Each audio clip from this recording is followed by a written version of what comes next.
The iPhone 5 and the Samsung Galaxy S4, two amazing smartphones at the top of their game. But which is more likely to survive an accidental trip down the toilet? That's what we want to find out. We've got two brand new phones here, fresh out the box. We're going to submerge them both in water simultaneously and see which one dies first. Once both screens have gone out, we're going to pull the phones out of the water. Here we go.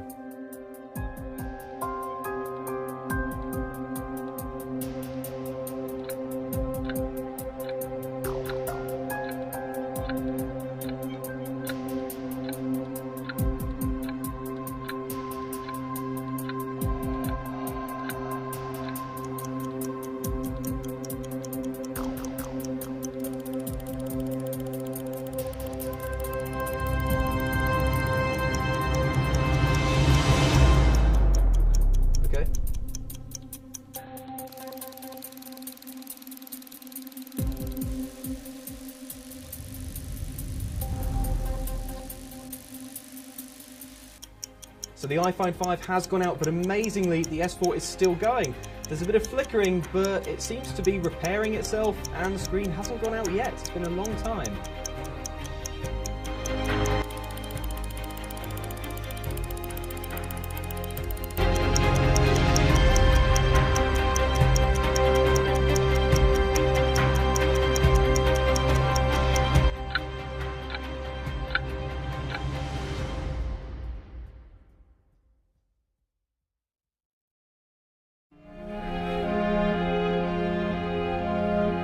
So a clear win for the Galaxy S4 there. It lasted way longer than the iPhone 5, even if the screen was going very funny towards the end there. But that is not the end of it, because we're going to give both these phones a second chance at life using CNET's guide on what to do if you've dropped your phone in water. Now, if you're not familiar, then the basic premise is you need to get your phone out the water, towel it off as much as you can. If it has a removable battery, then take that out. Also take out micro SD cards, SIM cards. Basically give the phone as much opportunity as possible to dry out.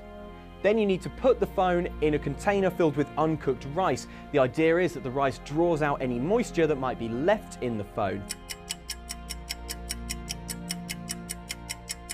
Welcome back. We've left these phones in rice for over 4 days to give them every chance of drying out. So let's see if we've managed to save either of them.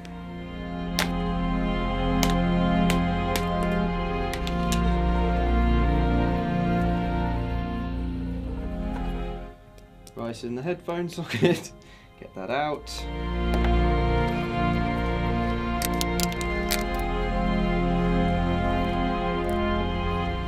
Alright, let's give it a go. No response from the iPhone.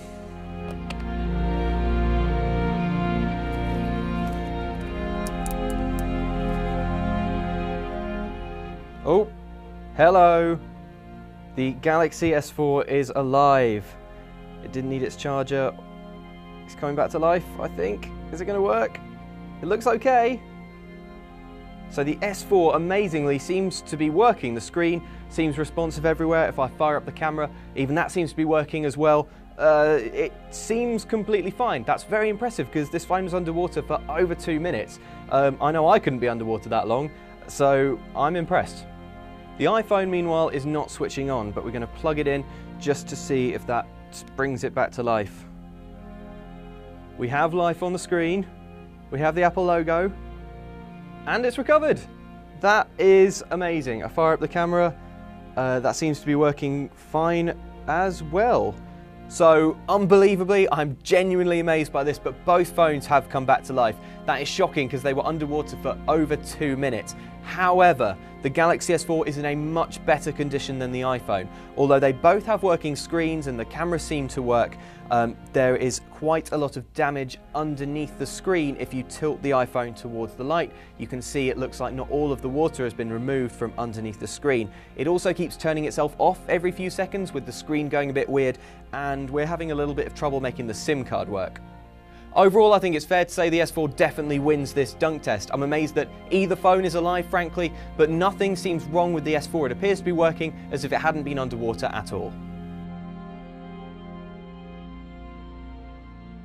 You can keep your phone away from the water as much as you like, but you probably can't keep it out of your pocket. And what else is in your pocket? Keys, change, and if you live near a beach, possibly even sand. So we've got keys, coins, and sandpaper. We're going to give the iPhone 5 and Galaxy S4 each 30 seconds of punishment using all of these tools and see which looks best at the end.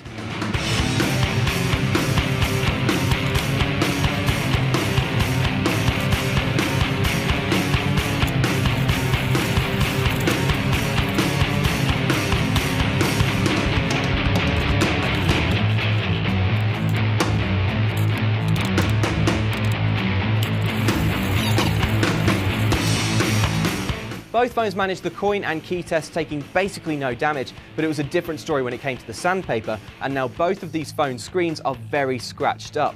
The moral of the story is keys, coins may be okay, but if you've got even just a little bit of sand in your pocket or handbag, you could be taking some serious damage.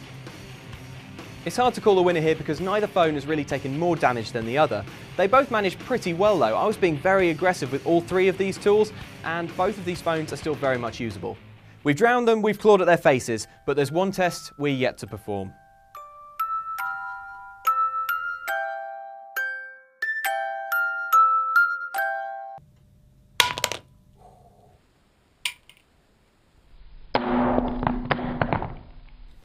That is pretty bad. The screen's completely smashed underneath the glass. All of the colours have gone all horribly wrong.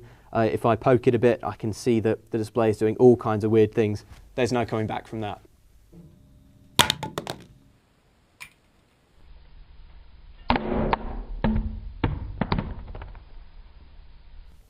So there's a bit of damage around the edge of the phone here, but the screen seems kind of okay. Obviously the iPhone landed flat on its face, which was unfortunate, but I think the lighter frame and the plastic body of the S4 might have helped it survive that drop.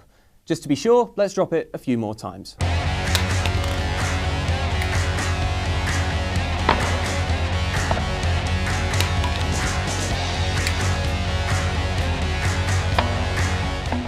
After a third drop, we finally managed to shatter the S4's screen. The lesson here is probably that both phones can be destroyed if you drop them, but that the S4 took a couple more times to be destroyed. I've removed most of the bits of screen from my hands and we're almost at the end of our durability test. I have to say the Galaxy S4 has fared better because it seemed more robust in the drop test and amazingly came back to life after being underwater for a very long time. Which of these phones is your favourite though? Let me know and I'll leave you with this one final test.